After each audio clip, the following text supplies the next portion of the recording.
회복하시고 새 힘을 얻으시기를 주님의 이름으로 축복합니다.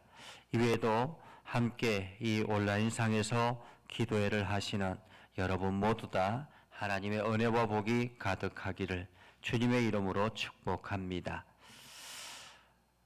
오늘 말씀은 출애굽기 23장 14절에서 33절입니다.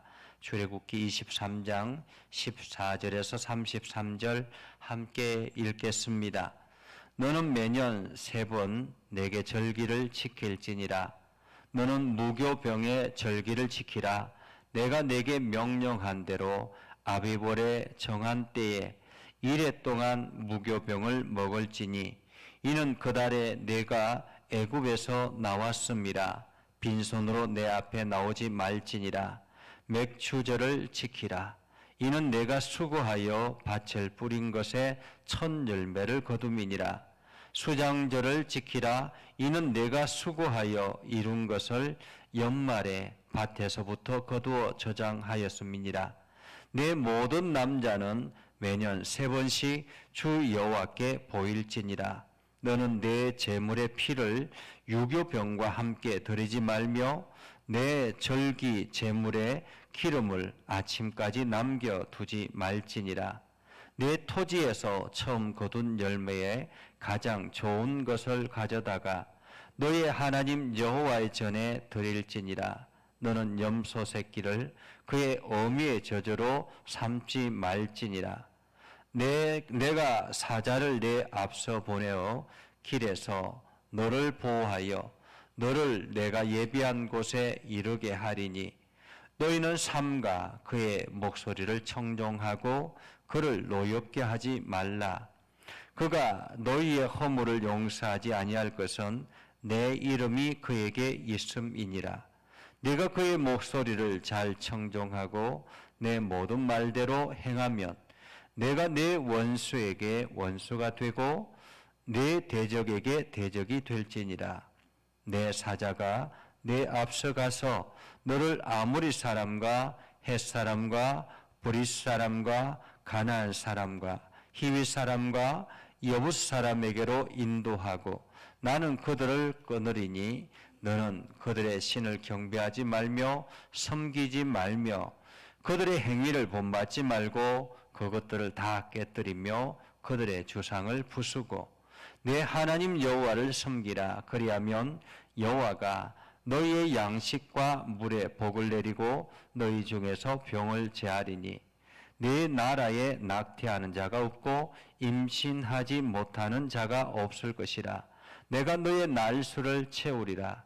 내가 내 위엄을 내 앞서 보내어 내가 이를 곳에 모든 백성을 물리치고 내 모든 원수들이 내게 등을 돌려 도망하게 할 것이며 내가 왕벌을 내 앞에 보내리니 그 벌이 히위 족속과 가나안 족속과 헷 족속을 내 앞에서 쫓아내리라. 그러나 그 땅이 황폐하게 되므로 들짐승이 번성하여 너희를 해할까 하여 1년 안에는 그들을 내 앞에서 쫓아내지 아니하고 내가 번성하여 그 땅을 기업으로 얻을 때까지 내가 그들을 내 앞에서 조금씩 쫓아내리라. 내가 내 경계를 홍해에서부터 블레셋 바다까지 광야에서부터 강까지 정하고 그 땅의 주민을 내 손에 넘기리니 내가 그들을 내 앞에서 쫓아낼지니라. 너는 그들과 그들의 신들과 언약하지 말라. 그들이 내 땅에 머무르지 못할 것은 그들이 너를 내게 범죄하게 할까 두려움이라. 네가 그 신들이 섬기면 그것이 너의 올무가 되리라. 아멘. 오늘도 하나님의 은혜가 여러분에게 가득하기를 바랍니다. 여러분들이 좋은 날 경험하기를, 그리고 하나님과 동행하는 복된 날 경험하기를 주의 이름으로 축복합니다. 이스라엘 백성들이 이제 광야에서 하나님의 계명을 받습니다. 하나님의 계명을 다 받고 난 다음에 하나님께서 마지막 정리하는 말씀이 오늘 본문의 말씀이라고 볼 수 있습니다. 14절에 보면 하나님께서 이스라엘 백성들에게 말씀하시는 요구사항이 있습니다. 물론 계명은 이스라엘 백성들의 삶의 그 질서를 위한 것이지만은 특별히 이스라엘 백성들이 지켜야 될 세 가지 절기가 있다라고 말씀하고 있죠. 세 번 네 개 절기를 지킬지니라 라고 말합니다. 세 번 네 개 절기를 지킬지니라. 이스라엘 백성들에게 있어서 3대 절기라고 말할 수 있습니다. 그것은 첫 번째는 바로 무교병의 절기를 지키라 라고 말합니다. 무교병의 절기를 지키라. 이것은 무교절이라 그렇게 이야기를 하기도 합니다. 그리고 이 무교절이 끝나고 나면 유월절이 곧바로 이어지게 되죠. 그래서 무교절과 유월절은 하나로 볼 수 있습니다. 이 무교절과 유월절은 어떤 의미를 가지고 있을까요? 이 무교절과 유월절은 이스라엘 백성들의 애굽에서 탈출하는 탈출을 기념하는 것입니다. 이 이스라엘 백성들이 능력이 있어서 애굽에서 탈출을 한 것이 아니죠. 하나님께서 이스라엘 백성들 가운데 함께 하셨고 하나님께서 애굽에 바로 왕을 혼내주시며 10가지 재앙을 내리셔서 이스라엘 백성들이 탈출하게 되었습니다. 그래서 그 탈출의 사인이 무엇이냐면 바로 무교병이었습니다. 그래서 이스라엘 백성들이 무교병의 절기를 지키라라는 말은 이스라엘 백성들이 유월절을 지키라라는 말인데 하나님께서 우리를 구원해 내셨다라는 구원의 은혜를 기억하고 그 날을 지키라라는 말입니다. 그래서 7일 동안 무교병을 먹습니다.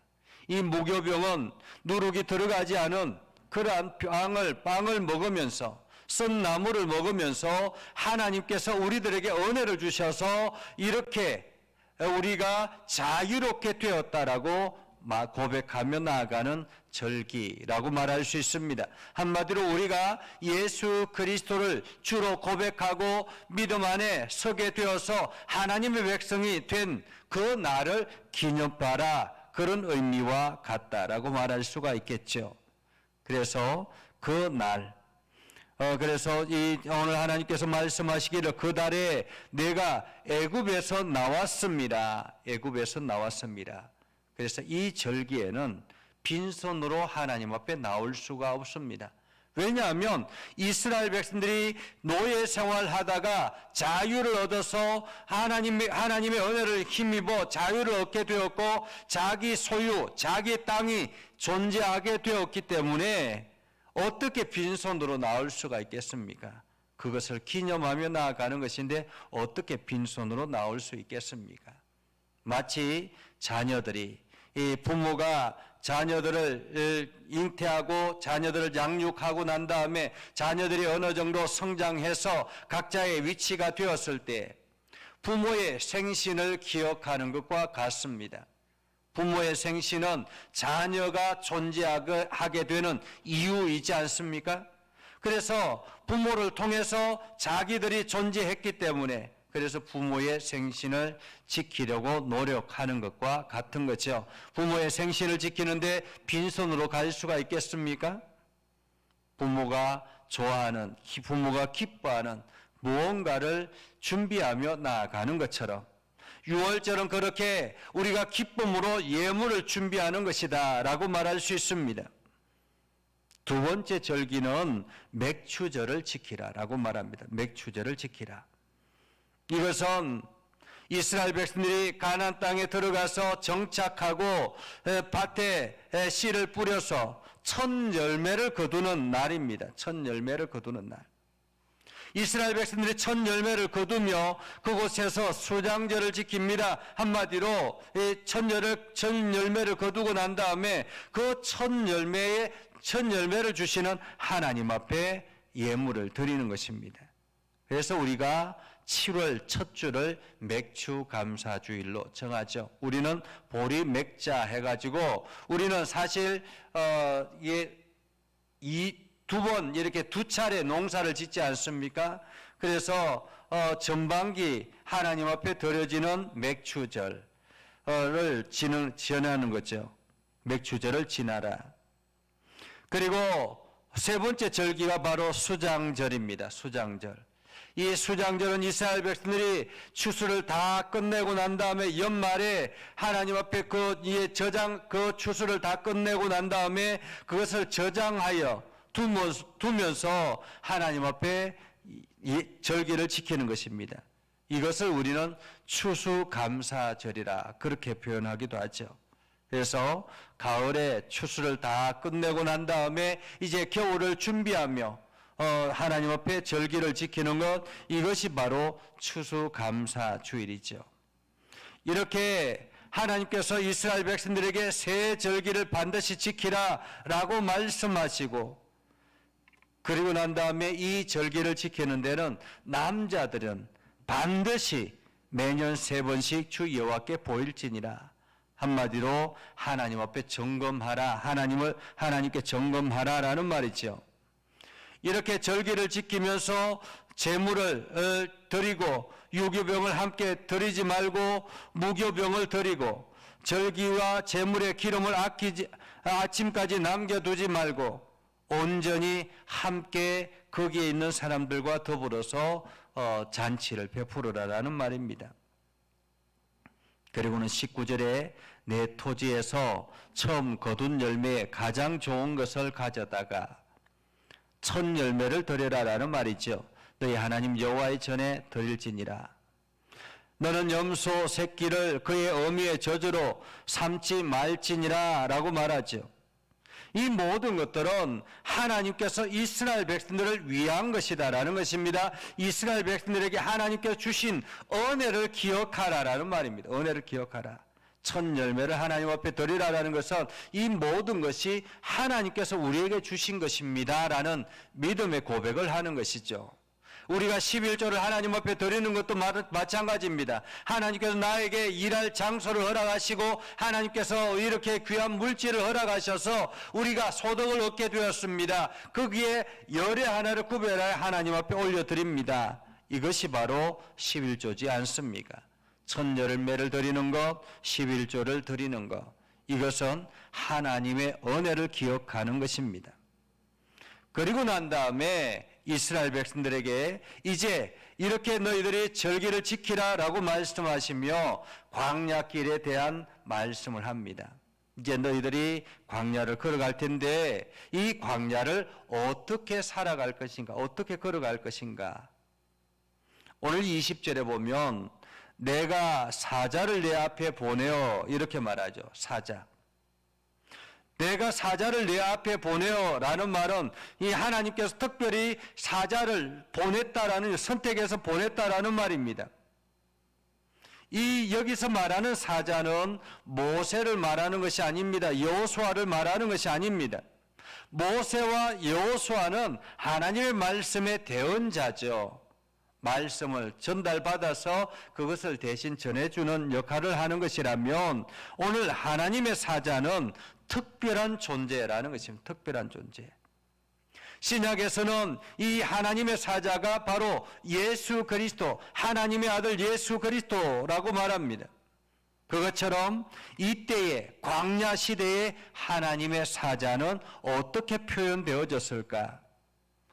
오늘 성경에 보면 앞서 보내리니 그 길에서 너를 보호하여 너를 내가 예비한 곳으로 이르게 하리라 라고 말합니다. 이 사자의 역할은 인도자, 안내자라는 말이에요. 안내자. 우리가 등산을 하다 보면요, 산에 대해서 전혀 알지 못하는, 정보를 알지 못할 때에는 반드시 등산에 안내자가 필요합니다. 그 산을 잘 알고 있는 사람이 안내를 해야만이 안전하게 산행을 할 수가 있습니다. 만약에 안내자가 없이 그냥 무작정 가다 보면 사고를 당하게 마련이죠. 이것처럼 특별히 이스라엘 백성들이 광야에 대해서 잘 아는 것도 아니었습니다. 그렇기 때문에 반드시 광야에 대해서 안내자가 필요한데 하나님께서 그 안내자로 하나님의 사자를 보냈다라는 것이죠. 그래서 이 사자가 누구일까? 어떤 모습으로 나타났을까? 우리가 민수기를 보면 이스라엘 백성들이 광야를 걸어갈 때 늘 하나님께서 이스라엘 백성들 편에서 하신 일들이 있습니다. 그것은 바로 낮에는 구름 기둥, 밤에는 불 기둥. 낮에는 구름 기둥, 밤에는 불 기둥으로 이스라엘 백성들을 인도하셨습니다. 이스라엘 백성들은 그 구름 기둥과 불 기둥을 보면서 이스라엘 백성들이 광야를 걸어갔던 것입니다. 하나님께서 그렇게 하나님의 사자를 보내주신 것입니다. 그래서 구약 시대 때는 하나님의 아들이 이렇게 하나님의 사자로 표현되어지는 것입니다. 신약 시대 때는 예수 그리스도로 나타나지만, 사람의 모습으로 나타났지만은 이때는 이렇게 하나님께서 이 구름 기둥, 불 기둥으로 그렇게 이스라엘 백성들을 인도하셨죠. 그렇기 때문에 이스라엘 백성들이 어떻게 걸어갑니까? 구름 기둥이 이렇게 일어나면, 그 움직이기 시작하면 이스라엘 백성들은 함께 걸어가기 시작합니다. 불 기둥이 일어나서 움직이면 이스라엘 백성들이 함께 걸어가게 되는 것입니다.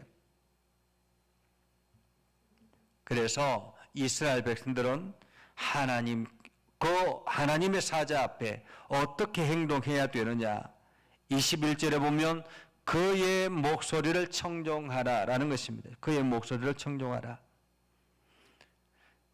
하나님의 사자가 이스라엘 백성들에게 자 이제 가자 이렇게 말하는 것이 아니라, 하나님께 구름 기둥같이 그냥 일어나면 이스라엘 백성들이 따라갔던 것처럼 그렇게 하나님의 음성에 날마다 귀를 기울이게 됐다라는 것이, 집중했다라는 말이죠.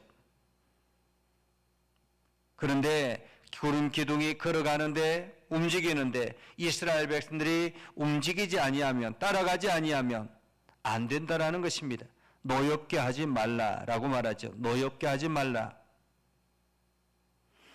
이스라엘 백성들이 하나님의 사자의 목소리에 청종하여 순종할 때 이스라엘 백성들은 하나님의 은혜를 경험하게 되는 것입니다. 어떤 은혜를 경험하게 될까요? 12절 이하에 말씀하죠. 내가 그의 목소리를 잘 청종하고 내 모든 말대로 행하면 내가 내 원수에게 원수가 되고 내 대적에게 대적이 될지니라. 한마디로 하나님께서 이스라엘 백성들의 군대, 한번 응원 군대, 지원 군대, 이렇게 볼 수가 있겠죠. 그렇게 하나님께서 말씀하십니다. 그리고는 하나님의 사자는 어떤 역할을 합니까? 이스라엘 백성들을 안내하기도 하지만은 그 이스라엘 백성들의 목적지를 정확하게 알고 있습니다. 23절에 보면 내 사자가 내 앞서가서 너를 아모리 사람과 헷 사람과 브릿 사람과 가나안 사람과 히위 사람과 여붓 사람에게로 인도하고 나는 그들을 끊으리니 라고 말하죠. 그들을 끊으리니. 하나님께서 그들을, 이스라엘 백성들의 대적자들을 끊겠다라고 말씀하고 있습니다. 그래서 이스라엘 백성들이 해야 될 일은 하나님의 사자의 말씀에 청종하는 것입니다. 그 말씀을 듣는 것입니다. 그리고 이스라엘 백성들이 하지 말아야 될 것이 있다면 24절이죠. 24절. 너는 그들의 신을 경배하지 말며. 그들의 신은 무엇입니까? 히브리 사람, 아모리 사람, 헷 사람, 브리스 사람, 가나안 사람, 이러한 사람들이, 히위 사람, 이러한 사람들이 섬기는 신들을 말합니다. 잡신을 말하죠. 토종신을 그들의 토착신을 말합니다. 여호와 이외에 다른 신을 섬기지 말라라고 말씀하시는 이 말씀처럼 그들을 경배하지 말고 그들의 행위를 본받지 말고 그들을 다 깨뜨리며 그들의 주상을 부수고 주 여호와를 섬기라 라고 말하고 있습니다. 여호와를 섬기라. 그러면 하나님께서는 이스라엘 백성들에게 복을 주시는데 어떤 복을 주시겠다고 말씀합니까? 25절부터 쭉 이어서 말씀합니다. 여호와가 너희의 양식과 물의 복을 내리고 너희 중에서 병을 제하리니 라고 말하죠. 이스라엘 백성의 양식과 물의 복을 가나안 땅에 이스라엘 백성들이 광야에서 엄청난 물 때문에 고생하지 않습니까? 그 가나안 땅도 마찬가지죠. 그들에게 물의 복을 내리고 그리고 너희 중에서 병을 제하리니 건강을 포장하겠다라는 말이죠. 또한 내 나라에 낙태하는 자가 없고 임신하지 못하는 자가 없을 것이라고 말합니다. 한마디로 후손의 복을, 자녀의 복을 주시겠다라는 말이죠. 또한 27절에 보면 내가 내 위엄을 내 앞서 보내어 네가 이를 곳에 모든 백성을 물리치고 내보는 원수들이 내게 등을 돌려 도망하게 될 것이며, 하나님께서는 이미 하나님의 사자를 통해서 그 앞서 먼저 보내서 그 기존에 살고 있는 사람들의 모든 것들을 두려움으로 가득하게 하고 이스라엘 백성들이 들어가면 그들이 쫓겨서 등을 돌려 도망하게 될 것이다라고 말하고 있습니다. 등을 돌려 이미 기선제압을 하게 될 것이다라는 말이죠. 하지만 하나님께서는 분명히 말씀하시는 것, 이스라엘 백성들이 가나안 땅에 들어갈 때 그들을 한꺼번에 몰아내지 않겠다라고 말합니다. 왜냐하면 그들이 다 도망해서 그 땅이 황폐해지면 이스라엘 백성들이 살기 어려울까 봐, 그래서 1년 동안 점차 이렇게 쫓아내겠다라는 말이죠. 한마디로 그 땅의 인수인계를 잘 할 수 있도록 하나님께서 하시겠다라고 말하고 있습니다. 그래서 내가 번성하여 그 땅에서 기업을 얻을 때까지 내가 그들을 내 앞에서 조금씩 쫓아내리라. 사실 이스라엘 백성들은 한꺼번에 다 도망가고 이스라엘 백성들이 다 그 자리에 들어가면 얼마나 좋겠습니까? 그런데 하나님의 계획은 이스라엘 백성들이 그곳에서 완전히 잘 준비되어 정착할 때까지 점차 인수인계를 하겠다라는 거죠. 이미 하나님의 계획은 이미 40년 전부터 준비되어 있는 계획이었습니다. 가나안 땅에 이스라엘 백성들이 정착할 그 정착의 계획도 하나님께서 이미 40년 전부터 준비되어져 있는 계획이었습니다. 어쩌면은 이미 400년 전부터 준비되어져 있는 그러한 계획이었다고 말할 수가 있겠죠. 우리가 살아가는 삶의 자리에 하나님은 이미 오래전부터 우리들을 향한 미래의 플랜이 준비되어 있다는 사실을 기억해야 할 것입니다. 우리가 행해야 될 것은, 우리가 정말로 바르게 해야 될 것은 세상의 물질과 세상의 양식을 위해서 추구하는 것이 아니라 우리가 하나님을 두려워하고 하나님의 말씀에 순종하고 하나님의 은혜 안에 살아가야 하는 것입니다. 그래서 하나님의 말씀이 있는 곳에 우리가 늘 있어야 되는 것입니다. 우리를 구원하려고 이끌어 오시는 그 하나님, 오늘도 이스라엘 백성들이 광야길에서 중요한 것은 물이나 양식이 아니라 인도자인 것처럼 오늘 우리 인생길에도 우리의 인도자 되시는 예수 그리스도의 말씀을 우리가 집중해야 되는 것입니다. 그분의 말씀에 집중할 때 하나님께서는 우리 앞서서 행하시고 우리 대적자들을 쫓아내시고 우리를 그곳에 완전히 정착하도록 하나님께서는 이끌어 가실 것입니다. 오늘 여러분들이 이 사실을 기억하면서 하나님의 말씀 앞에 순종하는 복된 삶을 살아갈 수 있기를 주님의 이름으로 축복합니다. 기도하겠습니다. 거룩하신 아버지 하나님, 은혜를 감사합니다. 오늘도 하나님의 말씀을 붙들고 나아갑니다.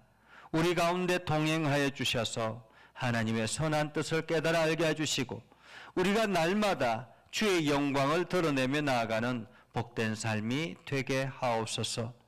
거룩하신 아버지 하나님, 하나님의 진리의 말씀을 우리가 붙들고 예수 그리스도를 통해서 우리에게 주시는 하나님의 사자의 명령에 우리가 날마다 귀 기울이게 하여 주옵소서. 하나님의 사자를 실망시키거나 또한 하나님의 사자를 분노하지 않도록 오늘도 그 말씀에 잘 청종하게 하시고 오늘도 하나님의 선한 뜻을 이루어 나가는 복된 삶을 살아가게 하옵소서. 우리가 기도할 때마다 응답하여 주시고 오늘도 우리의 간구에 귀를 기울여 주시옵소서. 예수님의 이름으로 기도드리옵나이다. 아멘.